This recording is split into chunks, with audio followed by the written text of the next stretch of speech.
Hello students, welcome to the D chemistry classes. आज हम जो इस चैप्टर के प्रीवियस वीडियो में जो हमने डिस्कस किया था उस पर जो कुछ न्यूमेरिकल प्रॉब्लम हैं उनको डिस्कस करेंगे। तो एक चीज़ आपको बता दें कि जो आपने इससे प्रीवियस वीडियो देखा होगा उसमें आपको हमने बताया था कि जो नंबर ऑफ़ एटम्स हैं पर यूनिट सेल वो कैसे कैलकुलेट किए जाते हैं। तो आज हम उन पर बेस्ड न्यूमेरिकल्स करने वाले हैं। तो इसमें दो टाइप के न्यूमेरिकल आपको मिलते हैं, या तो आपका केमिकल फार्मूला बेस्ड मिलेगा या फिर number of unit cell calculate करने वाला मिलेगा। ठीक है, एक और भी फर्दर टाइप अभी जनरेट हुआ है तो उसको भी हम डिस्कस करेंगे। तो यहाँ पर आज हम न्यूमेरिकल्स करने वाले हैं।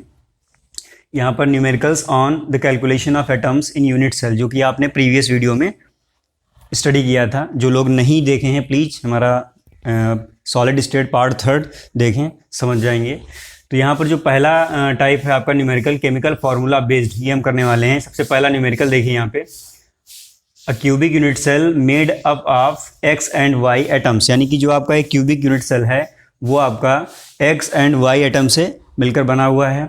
If X atom are present on the corner of cube, ठीक है, जो आपका कॉर्नर है क्यूब का वहाँ पर एक्स एटम्स प्रेजेंट हैं and Y atoms present at the centre of faces, यानी कि जितने भी क्यूब के फेज हैं सभी के सेंटर पर वाई एटम आपका प्रेजेंट है।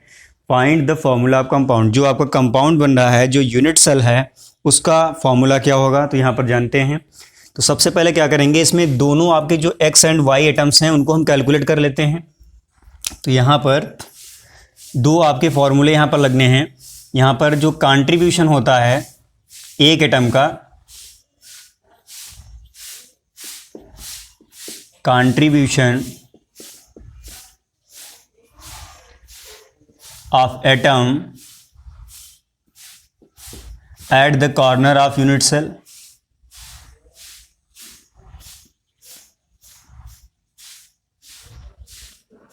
कॉर्नर ऑफ सेल कितना होता है 1/8 होता है। ठीक है, अब देखिए कॉर्नर पर कौन से एटम है, कॉर्नर पर आपके कौन से हैं, एक्स एटम है।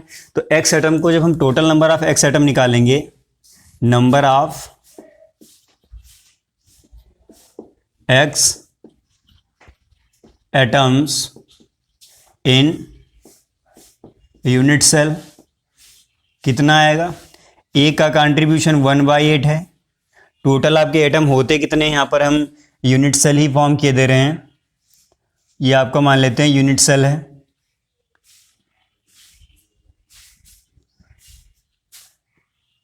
एक यूनिट सेल में कितने कॉर्नर होते हैं, 8 कॉर्नर्स होते हैं। ठीक है, हमने प्रीवियस वीडियो में डिस्कस किया है, जिन लोगों ने नहीं देखा है प्लीज़ उसको वॉच करें। ये इस तरह से ये जो कॉर्नर हैं यहाँ पर एक्स एटम है। ठीक है, ये जितने भी हैं आपके ये सब एक्स एटम है। तो टोटल कितने एक्स एटम हो गए 8। तो एक का कंट्रीब्यूशन अगर 1/8 का है तो टोटल कंट्रीब्यूशन कितना हो जाएगा 1 हो जाएगा, यानी कि यहाँ पर 8 से 8 कैंसिल हो जाएगा। ठीक है, एक का अगर 1/8 है तो 8 एटम्स का 1 हो जाएगा। ऐसे ही दूसरा जो इसमें एटम है, contribution of atom at centre of face of unit cell, ये कितना हमने बताया था प्रीवियस वीडियो में, ये हमने आपको बताया था कि ये हाफ होता है। एक जो आपका यूनिट सेल है उसके जो सेंटर हैं फेज सेंटर, यहाँ पर देख सकते हैं, जैसे आपको ये एक फ्रंट में है इसका सेंटर यहाँ कहीं होगा। ठीक है, बैक में जो है इसका सेंटर यहाँ कहीं होगा। ये टॉप फेज है इसका सेंटर यहाँ होगा, बॉटम फेज में ये यहाँ पे आ जाएगा, साइड फेज में लेफ्ट पे जो है इसका यहाँ पर होगा और एक इसका यहाँ पर होगा। तो जो ग्रीन एटम्स हैं ये आपके फेज पर हैं। तो फेज पर जो भी कंट्रीब्यूशन होता है एक एटम का वो हाफ होता है। तो यहाँ से आपका नंबर ऑफ वाई एटम भी निकल आएगा। Number of Y atoms in unit cell, ठीक है, कितना हो जाएगा, एक का एटम होता है, एक एटम का होता है हाफ, और टोटल आपके एटम्स कितने हैं फेज पे, देखिए टोटल आपके 6 फेज होते हैं। तो 6 फेज हैं, सारे के सारे फेजेस के सेंटर पर एक एक एटम है। इसका मतलब क्या है 6 आपके टोटल एटम्स हैं जो कि फेज सेंटर पर हैं। यहाँ पर देख सकते हैं जो ग्रीन से हमने मेंशन किए हैं ये सारे आपके फेज सेंटर पे हैं। तो यहाँ पर ये जो एटम है ग्रीन वाले वो आपके सेंटर ऑफ फेज पे हैं। तो यहाँ पर टोटल 6 हो जाएगा, यहाँ कितना आएगा 3 आएगा। तो देखिए यहाँ पर नंबर ऑफ एक्स एटम निकाला तो 1 आया है, नंबर ऑफ वाई एटम निकाला तो आपका 3 आया है। तो यहाँ पर जो केमिकल फॉर्मूला हो जाएगा कंपाउंड का,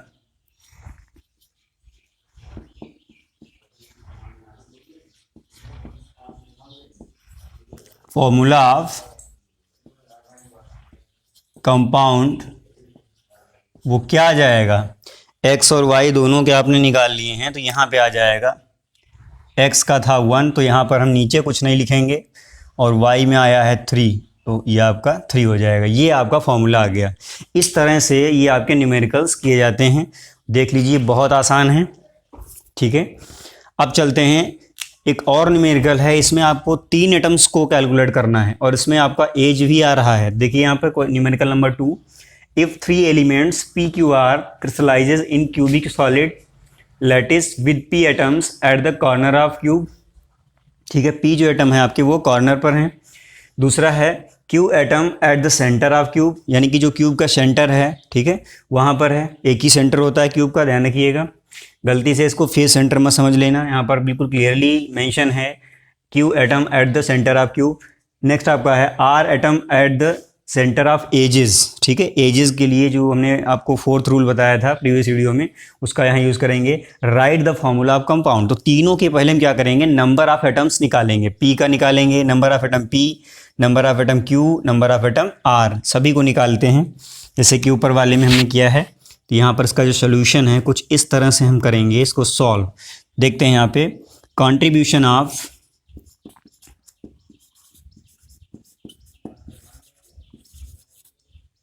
एटम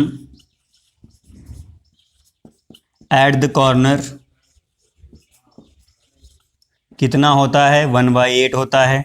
तो अगर ये 1/8 होता है तो number of P atoms in the unit cell कितना आएगा, टोटल आपके 8 एटम्स होते हैं, ठीक है। तो 1/8 इंटू 8 कैंसिल हो जाएगा, कितना आ जाएगा 1 आ जाएगा। ऐसे ही दूसरा जो क्यू एटम है वो कहाँ पर है, उसका भी आपको रूल मेंशन करना है। कंट्रीब्यूशन, देखिए कोई भी चीज़ आप मिस मत करिएगा, बहुत ही शॉर्टली का न्यूमेरिकल्स को करेंगे तो वहाँ पर आपको मार्क्स भी शॉर्टली ही मिलते हैं। तो यहाँ पर ध्यान रखिएगा, सारी चीज़ें जैसे जैसे मेंशन कर रहे हैं प्रॉपर वे में मेंशन करना है आपको भी, चाहे बोर्ड एग्जाम हो या फिर आपका होम एग्जाम हो। Number of contribution of atom at centre of unit cell कितना होता है, 1 होता है, ठीक है। तो अगर ये 1 होता है तो यहाँ पर जो नंबर ऑफ क्यू एटम है वो कितना आ जाएगा इन द यूनिट सेल, बोलिए यहाँ पर 1 हो जाएगा। एक ही एटम होता है, एक ही सेंटर होता है उसका। थर्ड आपका है contribution of atom at the edge of unit cell, जो एज होता है यूनिट सेल का उस पर कंट्रीब्यूशन कितना होता है, हमने 4th रूल आपको बताया था 1/4 होता है। तो यहाँ से नंबर ऑफ आर एटम्स निकल आएगा, एटम्स इन यूनिट सेल कितना आ जाएगा। देखिए टोटल कॉर्नर कितने होते हैं, मैंने कल यूनिट सेल का एग्जांपल लेके बताया था। देखिए जैसे ये आपका है यूनिट सेल, ठीक है, इसमें एक आपका ये हो गया एज, ठीक है, एक ये एज हो गया, एक ये एज हो गया। ऐसे ही ये जो आपके 4 एज आपको दिख रहे हैं, इसको जस्ट अगर रिवर्स कर दें इस तरह से तो 4 एज यहाँ पर भी होंगी, 4 एज, ठीक है, 4 और ये +4 कितना हो गया, 8 हो गया। अब देखिए यहाँ पर भी हैं 2 ये एज हैं, ये तो हमने काउंट कर लिए थे, 2 ये हैं और 2 ये हैं, टोटल कितना हो गया 12 हो गया। तो यहाँ पर जब यहाँ पर आपका एटम होता है इस लाइन पे कहीं भी तो उसका कंट्रीब्यूशन 1/4 का होता है। तो यहाँ पर ये कुछ इस तरह से ही हमने मेंशन किया है। इसमें टोटल आपके एजेस कितने हैं 12, कैंसिल करेंगे तो यहाँ पर आपको 3 मिल जाएगा। और जब 3 मिल जाएगा तो यहाँ जो केमिकल फॉर्मूला है कंपाउंड का वो फटाफट आपका निकल आएगा, और वो फटाफट जो निकल के आएगा वो क्या है, देख सकते हैं यहाँ पे P का आपका 1 आया था एटम, ठीक है, total number of atom P 1 आया था, नंबर ऑफ Q एटम 1 आया था, नंबर ऑफ R एटम आपका 3 आया है। तो जो फॉर्मूला आपका आ जाएगा वो हो जाएगा PQR एंड 3, ठीक है, ये आपका आ गया है। तो इस तरह से ये आपके जो न्यूमेरिकल्स हैं अभी जो आपने देखा है कैसे मैंने किया है, इनको बहुत आसान है, ठीक है। और ये आपके जो न्यूमेरिकल्स हैं ये केमिकल फार्मूला बेस्ड हैं, तो ऐसे न्यूमेरिकल्स आपके एग्ज़ाम में ज़रूर आते हैं, तो उनका स्क्रीनशॉट ले लीजिए ताकि इसको नोट कर सकें।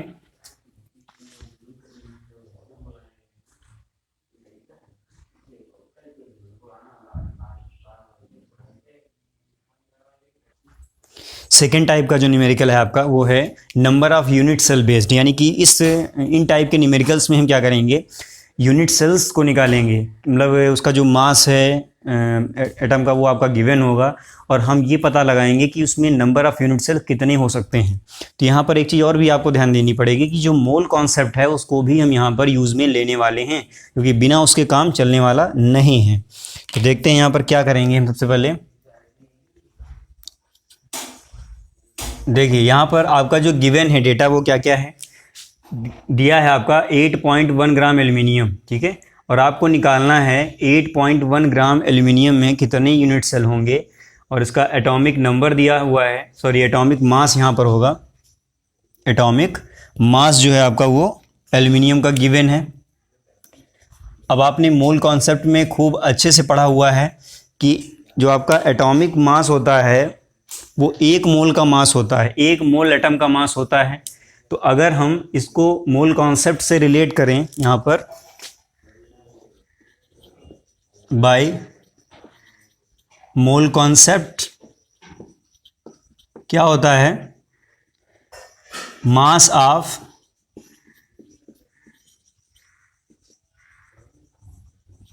वन मोल एटम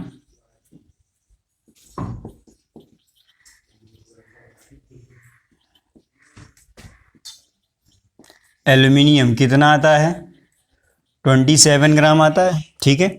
और आपको ये जो 1 मोल लिखा है इसको अगर हम ऐसे लिख दें तब भी ये गलत नहीं है, mass of 6.022 into 10 to the power 22 atoms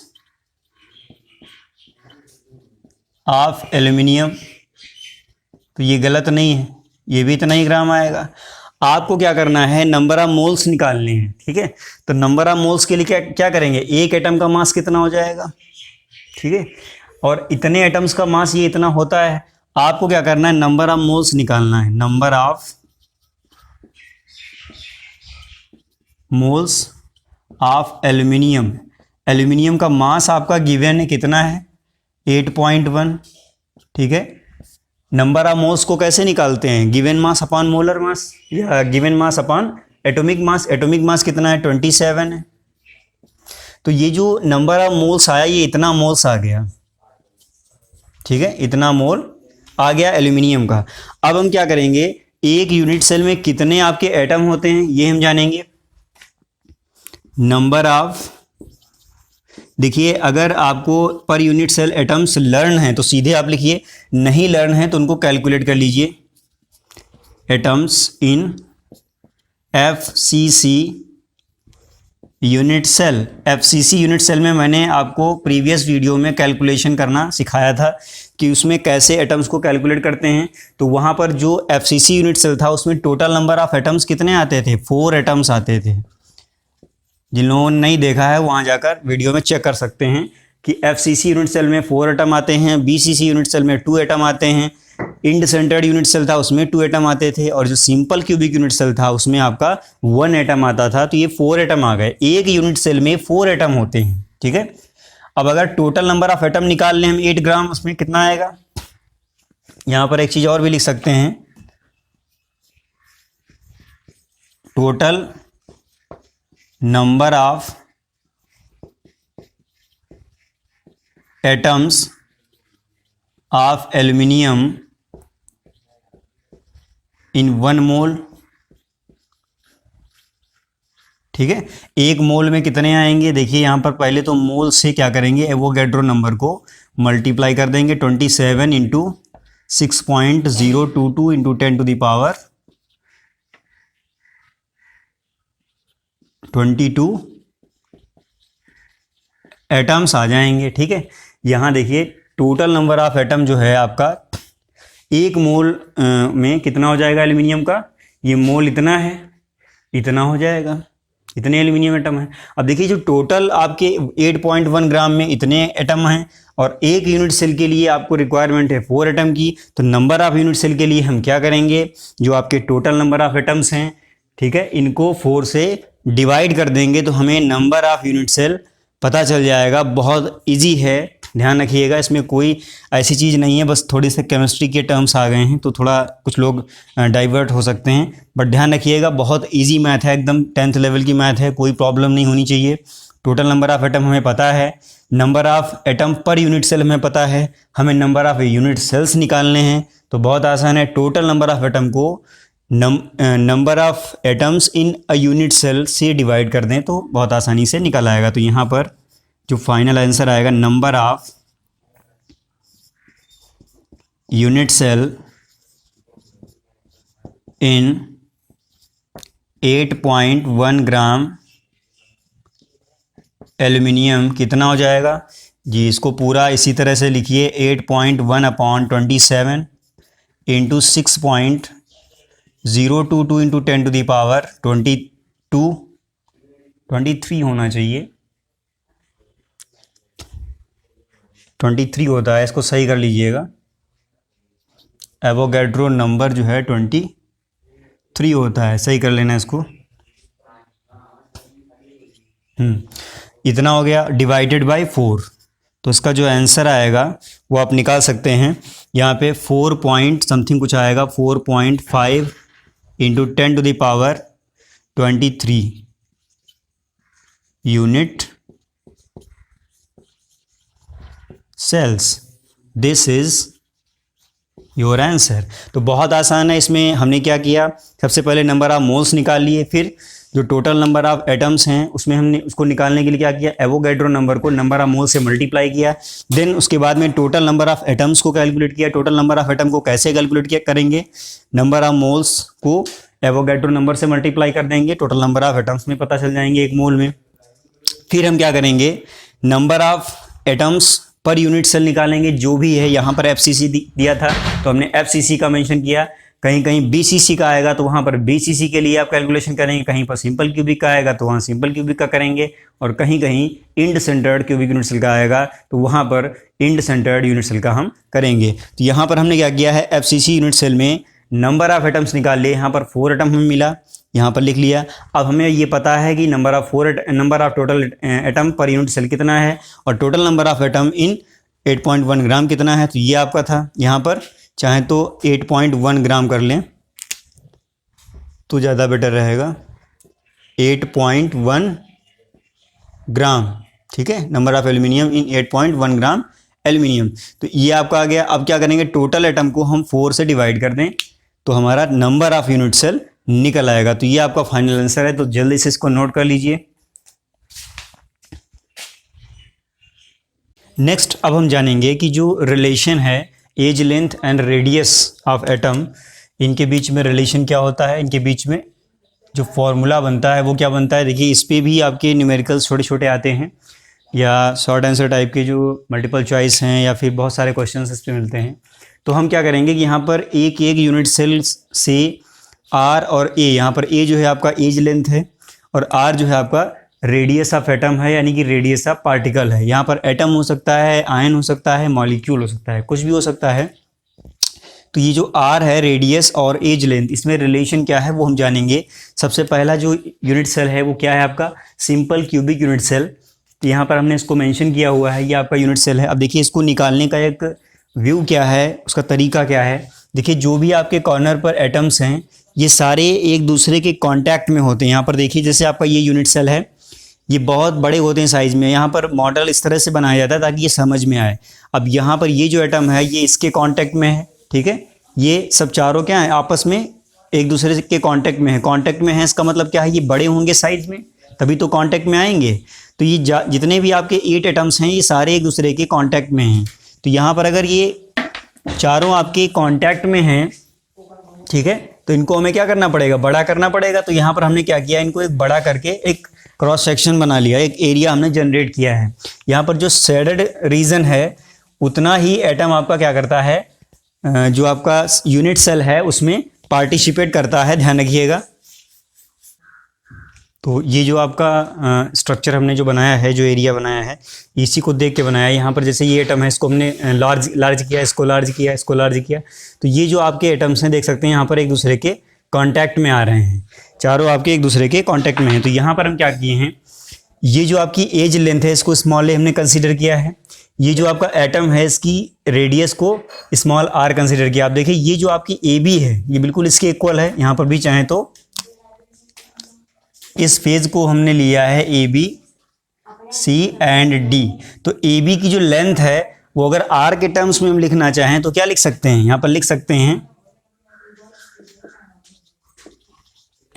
as length is equal to A B, ठीक है। एज लेंथ आपकी ए बी है और ए बी आपका क्या है, ए बी किसके इक्वल है, देखिए एक तो ये आपका एटम है, एक ये एटम है, तो इसमें 2 आर आर हो जाएंगे। A B is equal to क्या हो जाएगा, ये आपका ए है, ठीक है। A B is equal to A है और यहां पर ए बी जो है आर प्लस आर, ठीक है, आर प्लस आर यानी कि 2r है, यानी कि ये जो 2r है वो ए के इक्वल है। तो यहां हो जाएगा a is equal to 2r, ठीक है। a is equal to 2r, चाहें तो इसको यहीं पर क्लोज कर दें या फिर आगे भी इसको बढ़ा सकते हैं। r is equal to a/2, ये आपका रिलेशन आ गया। तो ये तो आपको याद रखना ही है। साथ में एक चीज और भी आपको याद रखनी है कि जो आपका डिस्टेंस होता है बिटवीन द एटम, अभी उसके लिए हम लास्ट में टेबल आपको बना के देंगे, उस पर जो छोटे छोटे क्वेश्चन आपको मिल सकते हैं। तो ये आपका जो न्यूमेरिकल में आ सकता है, तो ये ध्यान रखिएगा। नेक्स्ट आपका यूनिट सेल है body centred cubic unit cell. तो body centred cubic unit cell में एक चीज़ आप पहले समझ लीजिए, जैसे आपका ये एक यूनिट सेल है, सिंपल क्यूबिक यूनिट सेल है, ठीक है। और इसमें अगर हम एक यहाँ पर सेंटर पे एटम एडजस्ट कर दें तो ये body centred cubic unit cell हो जाएगा। देख सकते हैं यहाँ पर ये इस तरह से, ठीक है, ये सेंटर पे। तो ये जो आपका है यूनिट सेल, इसमें ये जो एटम है इसको भी आपको लार्ज करना पड़ेगा और ये एटम जो है ये डायगनली एक दूसरे से क्या होगा, कांटेक्ट में आएगा। इससे भी कांटेक्ट में आएगा, इससे भी कांटेक्ट में आएगा, इससे भी आएगा, इससे भी आएगा और इससे आएगा। तो यहाँ पर अगर हम ऐसे इसको देखें, ये इससे कांटेक्ट में आएगा इस वाले एटम से और इस वाले एटम से आएगा, बीच में है यहाँ से और यहाँ से। तो ये आपका एक क्या बन रहा है, डायगोनल बन रहा है। और ये जो डायगोनल है ये किसका है, क्यूब का है डायगोनल। तो क्यूब का डायगोनल का जो फॉर्मूला है मेंसुरेशन में आपने पढ़ा होगा, क्या है, a√3 होता है। तो उसका हम यहाँ पर यूज करेंगे। तो यहाँ पर देख सकते हैं सारी चीजें हमने मेंशन की है। ये आपका बॉडी के सेंटर पे है एटम, बाकी सारे जो ब्लैक वाले हैं ये आपके कॉर्नर्स पे हैं। इनको हमने क्या किया है, यहाँ पर जो ये ब्लू से मेंशन किया है इनको लार्ज किया है। और ये जो आपका है, ये जो यहाँ से यहाँ आप देख रहे हैं AC, ये आपकी कैसी लेंथ है, ये डायगोनल है क्यूब का। तो यहां पर लिखा जाएगा डायगोनल ऑफ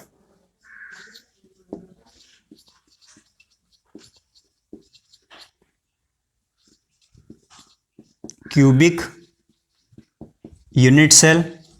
अगर उसकी एज लेंथ a है तो ये आपका आता है a√3 और ये किसके इक्वल है, डायगोनल AC, ठीक है। अब देखिए AC में कितने आर हैं आपका, देखिए यहाँ से एक ये जो एटम है इसकी रेडियस है यहाँ से यहाँ तक आर, एक आर हो गया। फिर यहाँ पर 2r हो जाएंगे क्योंकि यहाँ से यहाँ तक की भी रेडियस आर ही है। सारे एटम्स आपके सेम या सिमिलर साइज के कंसीडर किए जाते हैं।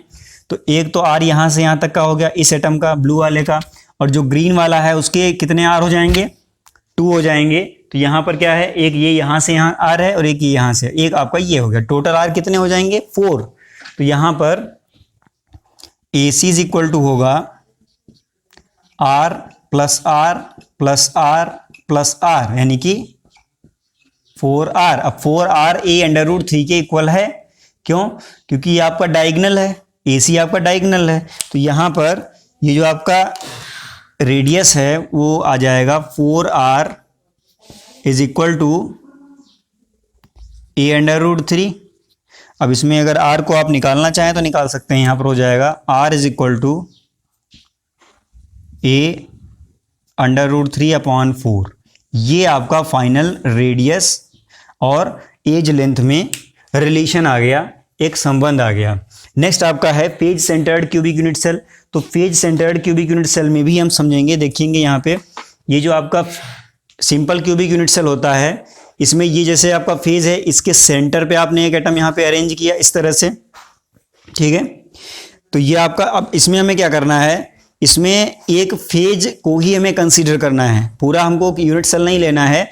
एज लेंथ और रेडियस के बीच में रिलेशन निकालने के लिए केवल एक फेज लेना है। तो यहाँ पर जो ये आपका एटम है इस तरह से, ठीक है, तो ये आपका इसके कांटेक्ट में होगा, इसके कांटेक्ट में होगा, इसके कांटेक्ट में होगा, इसके कांटेक्ट में। अगर हम ये वाली लाइन कंसीडर करें, यानी कि ये जो एटम है ये ग्रीन वाला, इसको अगर हम लार्ज कर दें, बड़ा कर दें, और इसको बड़ा कर दें, इसको बड़ा कर दें, तो ये तीनों एक दूसरे के कांटेक्ट में आ जाएंगे। ये एटम है ये आपका इसके कांटेक्ट में, इसके कांटेक्ट में आ जाएगा। तो ये कांटेक्ट और ये कांटेक्ट जो एक लाइन बनेगी, लाइन ऑफ कांटेक्ट, ये आपका क्या हो जाएगा, ये देखिए आपका सरफेस जो है, ये फेस जो है ये स्क्वायर है, ठीक है। अब स्क्वायर में ये एक बीच से ऐसी लाइन जो बनती है इसे हम क्या बोलते हैं, डायगोनल ऑफ स्क्वायर। तो डायगोनल ऑफ स्क्वायर से इसको हम निकालेंगे। तो यहाँ पर हम वही कुछ करने वाले हैं, देख सकते हैं यहाँ पर जो ब्लू जो आपके ब्लैक से मेंशन है वो सारे आपके एटम्स कॉर्नर पर हैं, और जो आपके ग्रीन से मेंशन हैं वो सारे के सारे आपके फेज सेंटर्स पे हैं। तो यहाँ पर जो फेजेस हैं टोटल 6 हैं, बट हमें केवल एक फेज को कंसीडर करना है। हमने ये फेज कंसीडर किया, इसमें ग्रीन वाला जो है पार्टिकल वो आपका फेज सेंटर पर है, बाकी जो ब्लू वाले हैं वो आपके कॉर्नर्स पे हैं। तो देखिए ये जो कॉन्टैक्ट ऑफ लाइन है इसको हम कंसिडर करके चलेंगे, और यहाँ पर ये जो AB की लेंथ है ये हमेशा ए ही रहेगी, क्योंकि एज लेंथ आपका चेंज नहीं होगा, वो हम वही लेंगे। तो यहाँ पर देखिए क्या हम करने वाले हैं, यहाँ पर एक रिलेशन हम बनाएंगे। यहाँ पर क्या होगा, डायगोनल ऑफ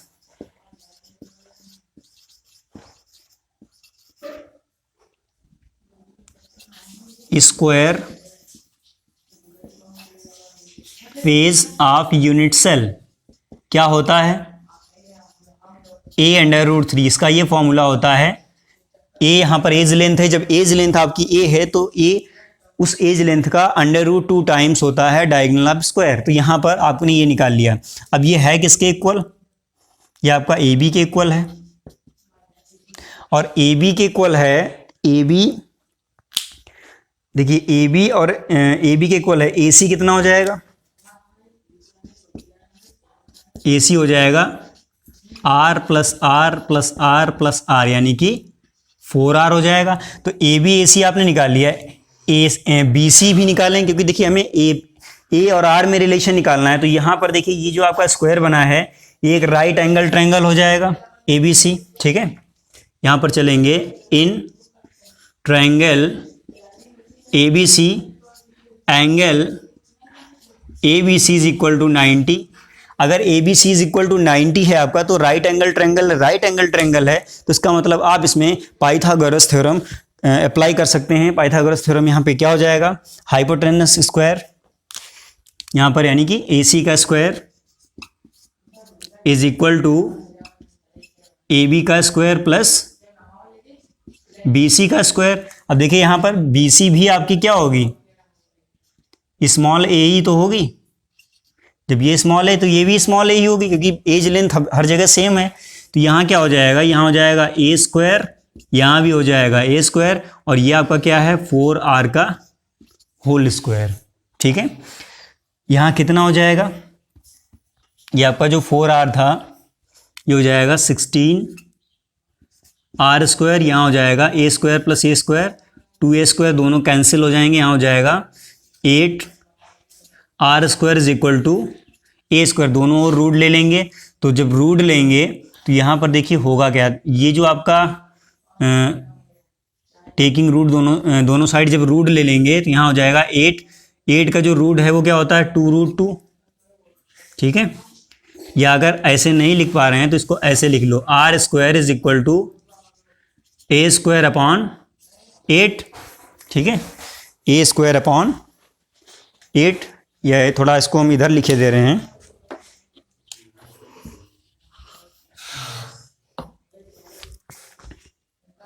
यहाँ पे इसको हम लिखे दे रहे हैं।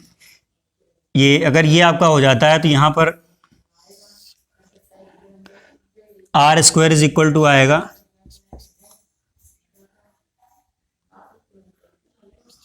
ए स्क्वायर अपॉन 8 और आर इज इक्वल टू आ जाएगा under root of A square upon 8, यानी कि ये आपका ए हो जाएगा और यहाँ हो जाएगा 2 अंडर रूट 2।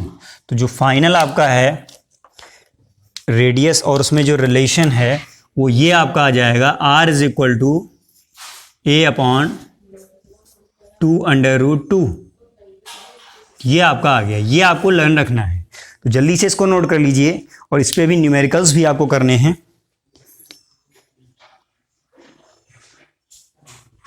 ये देख सकते हैं, ये न्यूमेरिकल है जो कि आपका रेडियस एंड एज लेंथ के रिलेशन पे बेस्ड है। क्वेश्चन है आपका, silver crystallises into BCC unit cell. BCC unit cell का मतलब है body centred cubic unit cell. If edge length of unit cell is 316.5 picometre. ठीक है, what is the radius of silver atom. तो बहुत आसान है। तो बीसीसी यूनिट के लिए जो अभी हमने रिलेशन बताया था, अगर जिन लोगों को लर्न है वो सीधे यूज़ कर सकते हैं, नहीं लर्न है तो वो डिराइव करके यूज़ कर सकते हैं। और मैं आपको एक चीज़ बता दूं, अगर लर्न है तो आपका टाइम बहुत ही बचेगा, और जो कि आपको ज़रूरी होता है एग्जाम्स के लिए, तो वहाँ पर कोशिश करिएगा कि आपको पहले से लर्न हो। तो यहाँ पर जो भी 3 रिलेशन हमने बताया आपको, वो आपको लर्न होनी चाहिए। तो यहाँ पर देखिए, इसको हम किस तरह से सॉल्व करेंगे। सबसे पहले relation between small a and r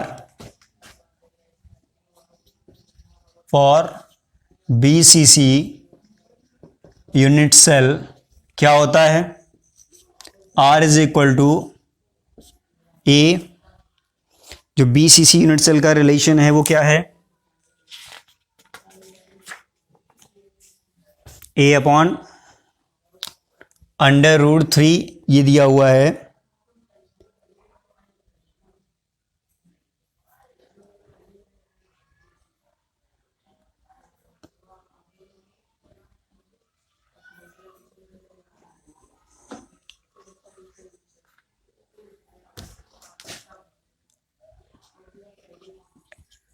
ये दिया हुआ है, ठीक है, इसका हम यूज करेंगे। इसमें गिवन क्या क्या है, हमें r is equal to calculate करना है।